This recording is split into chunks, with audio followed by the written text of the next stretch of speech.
Pero muy buenas a todos y bueno, bienvenido al canal. Ya estamos en el capítulo 4 de la historia del vaso. Esta vez, por motivo de tiempo, Tito me pidió que siguiera con el video, que mañana haríamos un paralelo.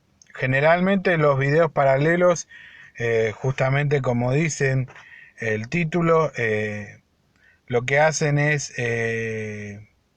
aportar algunos datos saliendo de la serie y poniéndose a la par de la serie.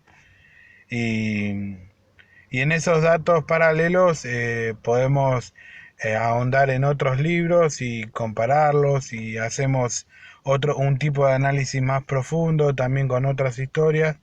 Y para que no se mezcle ponemos eh, datos paralelos para que bueno, cada uno pueda tener también la opción de verlo o seguir con la serie, en este caso de la historia del vaso. Así que mañana estaríamos compartiendo un paralelo que, que bueno, que él estaría analizando también el video de hoy.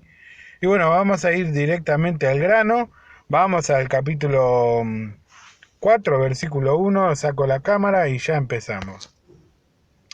Mientras intentaba imaginar lo que el Señor podría hacer para alcanzar tan milagrosa liberación, vi surgir a lo lejos un grupo de pastores que se encaminaban en dirección mía, viniendo de Sodoma. Pensé al principio que eran los pastores enemigos que venían a arrancarme el rebaño conquistado con amor. Tal desconfianza pronto desapareció, dando lugar a un sentimiento de mucha alegría cuando descubrí que eran mis fieles pastores. Ellos se fueron aproximando en pequeños grupos de 12, hasta alcanzar el total de 300 pastores. Al mirar hacia ellos, pude notar en su semblante las señales de una gran lucha espiritual que tuvieron que enfrentar para estar de mi lado.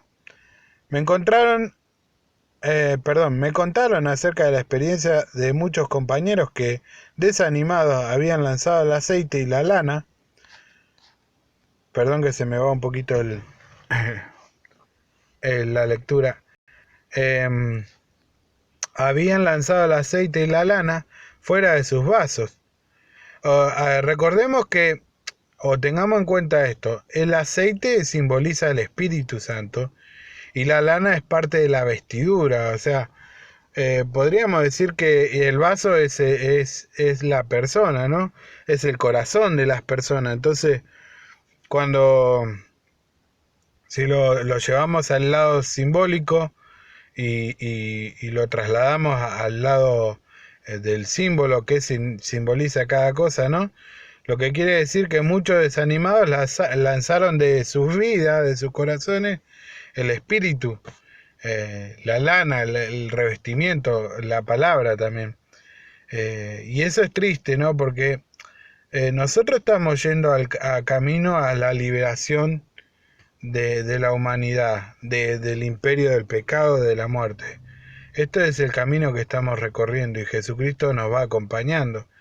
Entonces, si nosotros lanzamos de nuestro corazón las escrituras, abandonamos las escrituras, es algo muy triste, ¿no? Entonces, hay que procurar que a veces, aunque no entendamos todas las cosas, no menospreciemos el mensaje, porque hay una gran recompensa para los que se mantienen firmes hasta el final.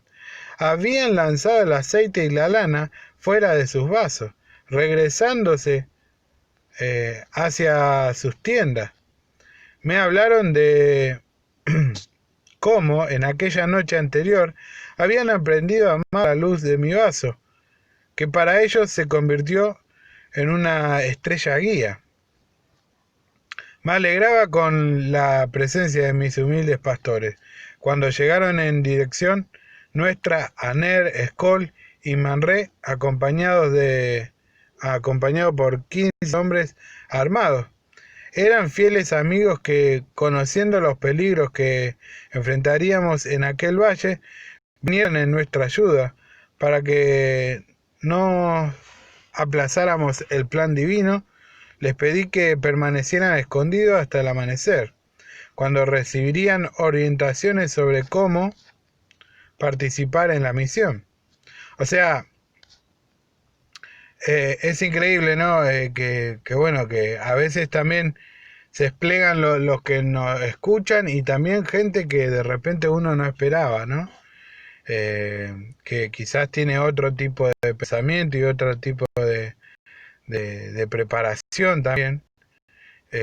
Pero Dios hace que todo al final, cuando amanece, todo cobre sentido y todo juega a nuestro favor. Así que a no perder la paciencia. Comencé a orientar a los pastores siguiendo las instrucciones de la voz divina que me sonaba desde dentro de la llama. La primera tarea de los pastores sería cuidar del rebaño hasta el anochecer. Al volver, ordené que amarraran las madejas de lana empapadas en aceite en la punta de sus bordones, colocándolos dentro de los vasos que deberían mantenerse suspendidos, boca abajo. Comencé a encenderlos con el fuego de mi lámpara hasta que las 300 antorchas estuvieran ardiendo, aunque ocultas en el interior del vaso. Ordené a 40 de mis valerosos pastores que, en el momento indicado por una señal que sería dada, deberían avanzar silenciosos hacia el centro del campamento, circundando a todos los cautivos que yacían amontonados en medio del campamento de las tropas. Al mismo tiempo, los 260 pastores restantes deberían rodear todo el campamento esperando la señal de romper los vasos con los cuernos. Orientados por la voz de la llama, les indiqué la señal. Cuando la última antorcha se apagara en el campamento deberían estar atentos, pues la pequeña lamparilla sería encendida por uno de los cautivos. Tan pronto como la lamparilla comenzase a arder, deberían correr cada uno hacia su puesto, evitando cualquier ruido para no ser descubierto. La señal para ellos de quebrar los vasos con los cuernos levantando muy en alto las antorchas sería el apagar de la lamparilla. Después de esas orientaciones, los 260 pastores, ocultos por la sombra de la noche, se esparcieron por el valle y estaban esperando el momento de colocarse alrededor del campamento. Mientras tanto, los 40 se colocaron próximos a un pasaje más vulnerable, a través del cual habrían de alcanzar a los cautivos. Era ya alta la noche cuando la antorcha del último soldado se apagó, sobreviniendo una completa oscuridad y silencio sobre el campamento de las tropas. Entre los cautivos había un hombre en aquella noche que vivía la mayor angustia de su vida. Era mi sobrino que, después de convertirse en el blanco de tantos abusos y humillaciones, había tomado conocimiento del castigo que le esperaba al amanecer. En aquella noche, Lot tenía sus pensamientos vueltos hacia su tío. Se acordaba con arrepentimiento del momento en que me había dejado junto al roble de Mambré, mudándose hacia las campiñas de Sodoma. En su desesperación sintió deseo de volver a ver mi faz y pedirme perdón por haberse apartado de mí. Justamente en aquel momento Lot fue atraído por el brillo de una antorcha que ardía sobre la colina. Al mirar el brillo imaginó estar teniendo una visión, pues ello mismo le revelaba la faz de su querido tío. Queriendo mostrarme su rostro, Lot palpó en medio de las tinieblas hasta encontrar una pequeña lamparilla que había traído en su alforja. Frustrado, percibió que no había en ella nada de aceite. Concluyó que aquella lámpara, apagada y seca, era un símbolo de su vida vacía y sin fe. Yo creo que este detalle es muy interesante, ¿no? Acá podemos ver que cuando Lot se aparta de su tío, se aparta de quizás de las revelaciones, ¿no? Quizás del conocimiento que él compartía, que él podía compartir gracias al contacto que su tío tenía con Dios, ¿no? Dios siempre tuvo una relación muy cercana con Abraham. Entonces, quizás al alejarse de él, perdió eso y por eso todo esto simbolizaba un vacío espiritual, ¿no? Sin desviar los ojos de mi rostro iluminado por la llama del vaso, en un desesperado gesto de fe, Lot palpó la mecha de una lamparilla, descubriendo que había en ella un residuo de aceite. Curvándose, comenzó a herir las piedras del fuego, hasta que una chispa saltó hacia la mecha. Sin saberlo, Lot estaba comandando con sus gestos los pasos para una gran liberación. Los 300 pastores, al ver el tenue brillo de la lamparilla, se encaminaron rápidamente hacia sus puestos y permanecieron aguardando el apagar de la pequeña llama.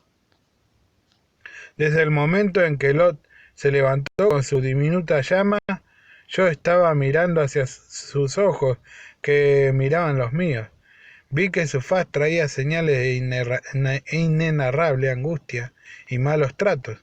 Asimismo pude leer en sus ojos azules que la esperanza y la fe todavía no le habían abandonado.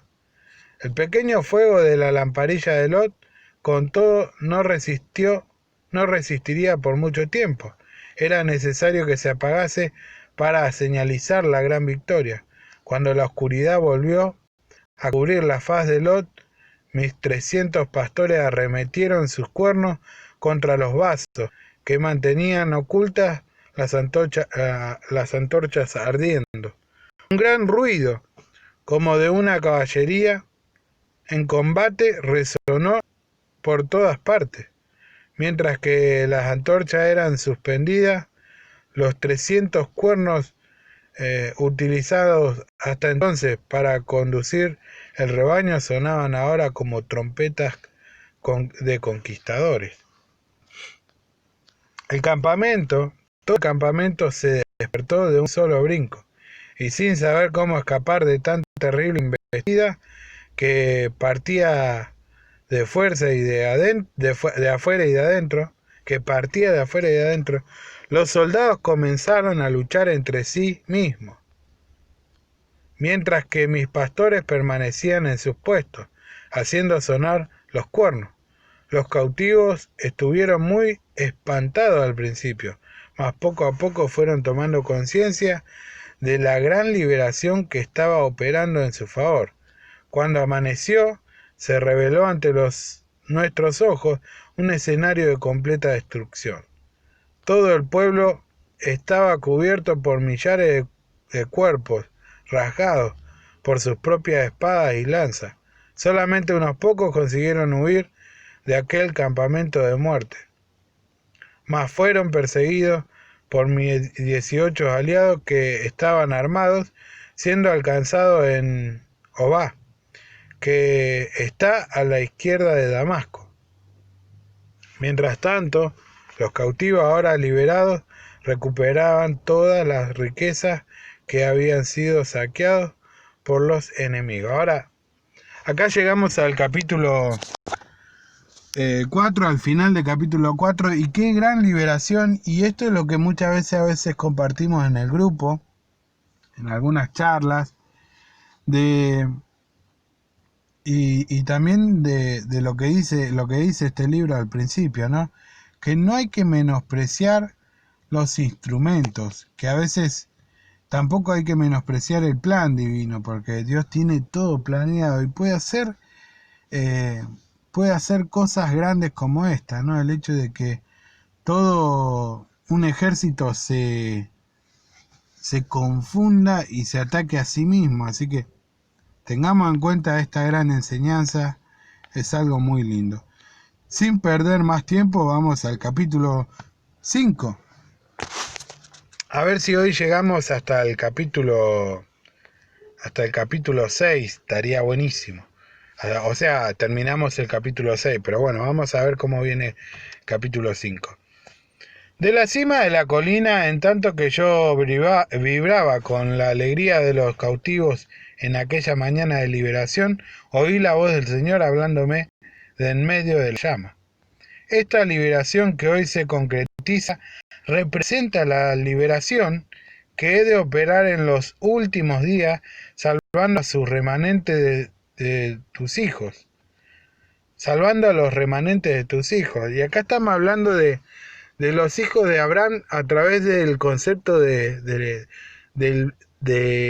Abraham como el padre de la fe. Tengamos en cuenta esto, ¿no? Nosotros somos hijos de Abraham en cuanto a que tenemos la misma esperanza en la fe. Depositamos nuestra esperanza en Dios a través de la fe.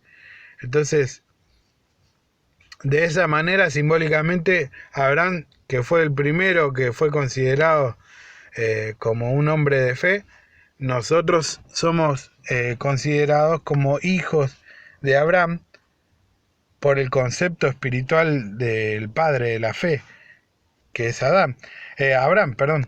Entonces, cuando dice en los últimos días, tus hijos, se está refiriendo a nosotros, a los que tenemos fe.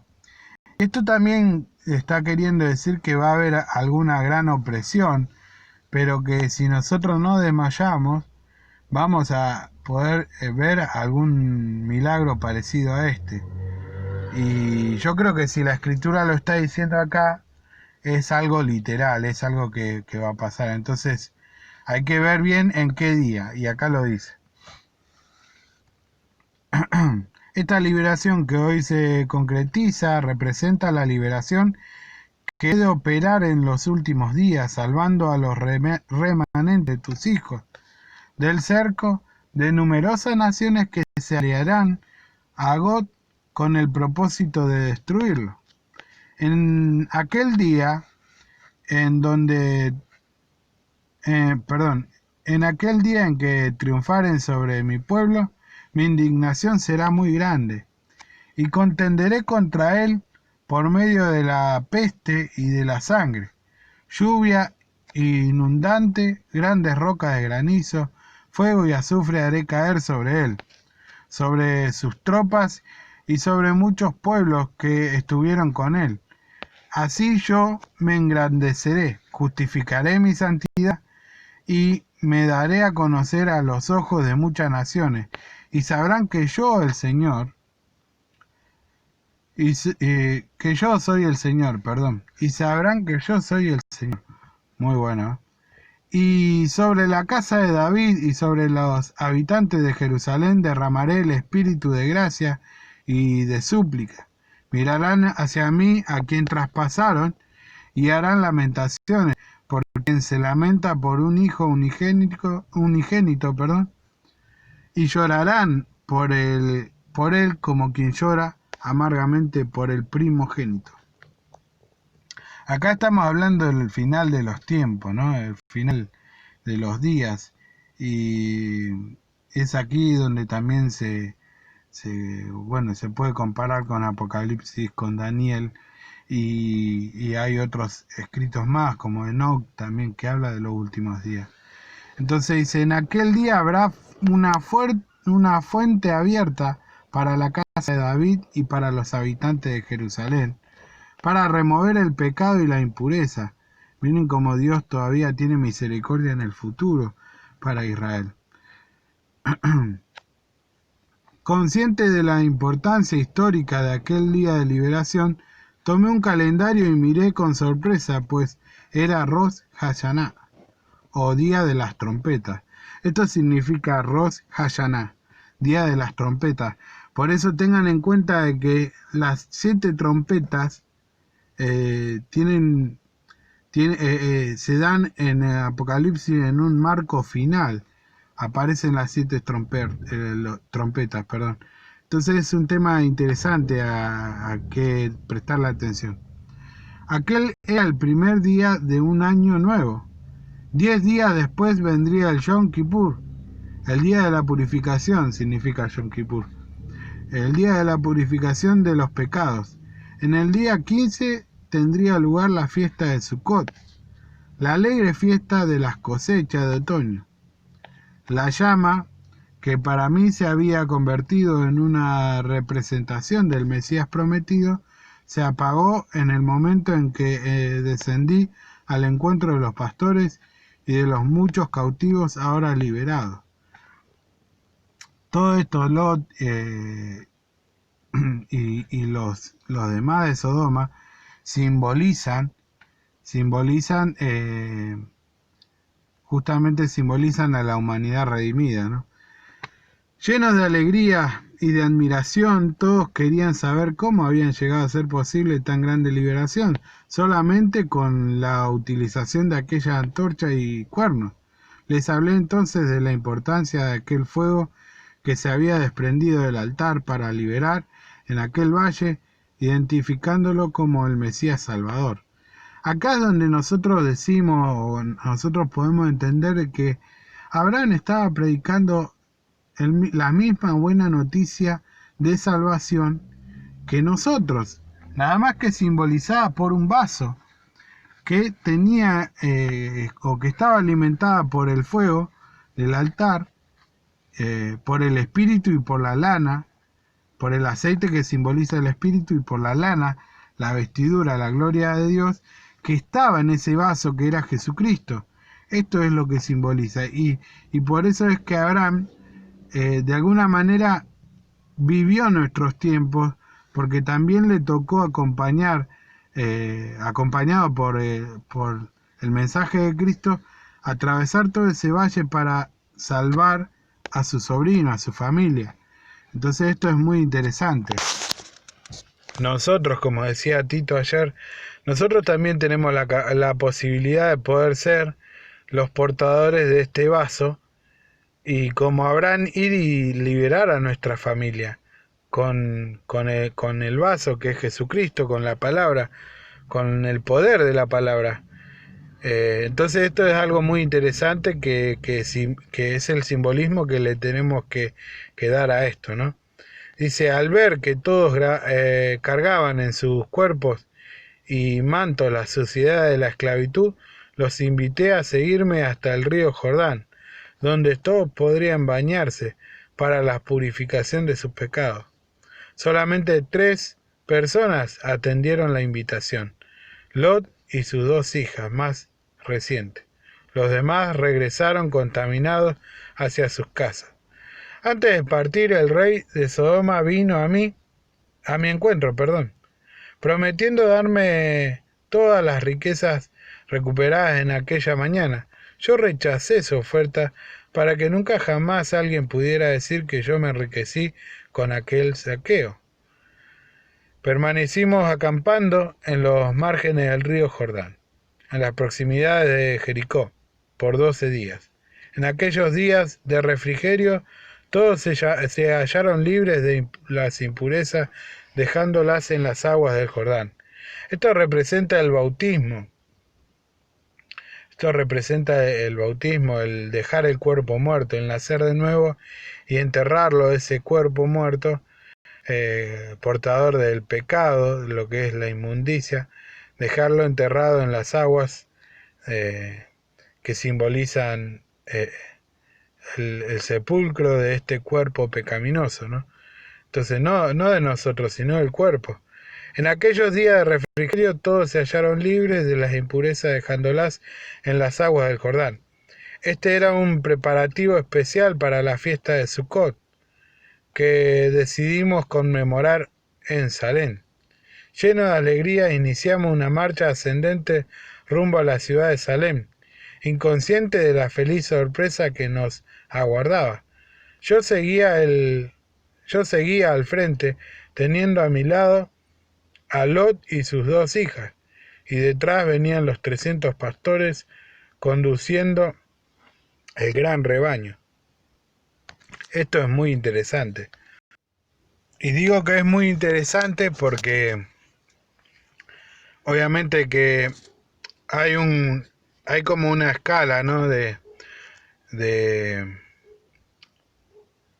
digo, Abraham simboliza a un gran profeta, un gran líder, ¿no? Y así vienen Lot, sus hijas, después vienen los 300 pastores, después las ovejas.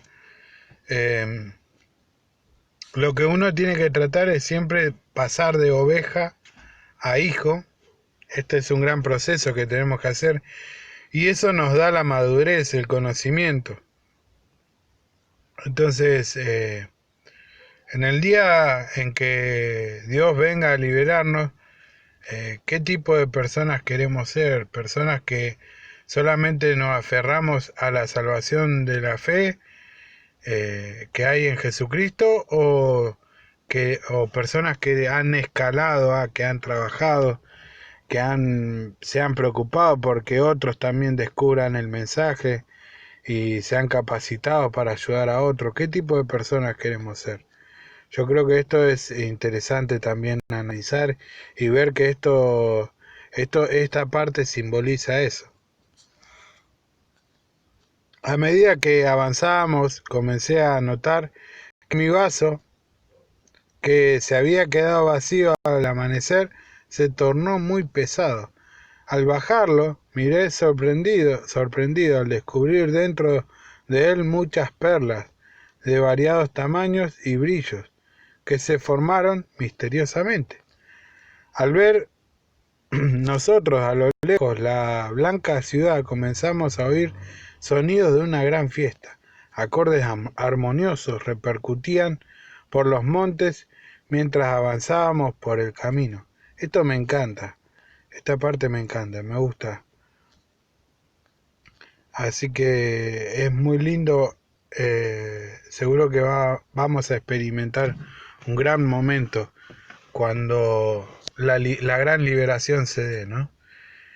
Mi curiosidad en conocer aquella ciudad y a su joven rey era inmensa, pues de boca de muchos ya había oído acerca de su grandeza y fama.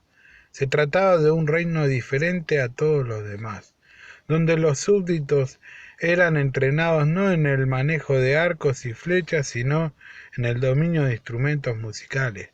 Melquisedec, su joven rey, regía a todos con un cetro muy especial, un laúd por el cual había pagado un precio elevado. En tanto crecía en mí la alegría por estarnos aproximando a la ciudad del gran rey, vimos una multitud vestida de lino fino, puro y resplandeciente, saliendo a nuestro encuentro. Estos simbolizan a los ángeles también. A los ángeles y obviamente Melquisedec representa al Rey de Gloria, Jesucristo. Todos traían instrumentos musicales mientras cantaban un himno de victoria. Al frente de la multitud venía un joven tocando su laúd, trayendo en la frente una corona repleta de piedras preciosas que brillaban bajo la claridad del sol poniente. Yo tuve la certeza de que aquel era el tan aclamado rey de Salem. Al momento de nuestro encuentro, quedamos admirados con la salutación que nos hicieron. Inclinándose delante de mí, Melquisedec afirmó: Bendito eres tú, Abraham, siervo del Dios Altísimo, que posee los cielos y la tierra, y bendito sea el Dios Altísimo, que entregó a tus adversarios en tus manos. Es muy interesante, al parecer Melquisedec ya sabía que este encuentro se iba a dar y también estaba al tanto de la gran liberación que Dios había hecho con Lot y los demás. Así que esto es algo muy lindo que obviamente prefigura el encuentro con nuestro amado Jesucristo cuando Él vuelva a buscarnos. Eh, sin cerrar este video quiero que nos pongamos a analizar que todo esto simboliza los últimos tiempos. Y si este libro fue preparado para los últimos tiempos, entonces quiere decir que estamos en los últimos tiempos. Esto es un indicio, una gran señal que se nos está dando. Este libro es importante por eso. Entonces, dicho esto, es importante que nosotros empecemos, a ver qué simboliza cada cosa, qué simboliza el vaso, qué simboliza Abraham, qué simbolizan los pastores, qué simbolizan las ovejas conquistadas por amor, qué simboliza Lot, qué simboliza el rey de Sodoma, qué simboliza el agua, el bañarse en el río, qué simboliza la inmundicia que tenían del cautiverio. Todas esas cosas son simbólicas. ¿Qué simboliza el hecho de estar marchando hacia la ciudad de Salem? Entonces, y que el camino era ascendente, o sea que la ciudad se encontraba en un lugar alto. Entonces, ¿qué simbolizan todas estas cosas? Es interesante que vayamos analizando y bueno, creo que vamos a dejarlo hasta acá hoy y mañana analizaremos con Tito todo esto, así que muchísimas gracias a todos por estar ahí, espero que les haya gustado y bueno, nos vemos, compartan estos videos y hagan como que son suyos. Que bueno, que la paz de nuestro gran creador esté con ustedes en este momento y que este momento se haya eh, se haya acoplado en sus corazones como un destello de luz y que ustedes puedan atesorarlo y mantener esa llama encendida de ahora en más. Así que gracias por estar ahí, nos vemos próximamente, así que saludos a todos. Quería saludar a la gente del grupo, gracias por estar, por seguir los videos, así que muchas gracias por todo y bueno, a seguir a full creciendo en el conocimiento.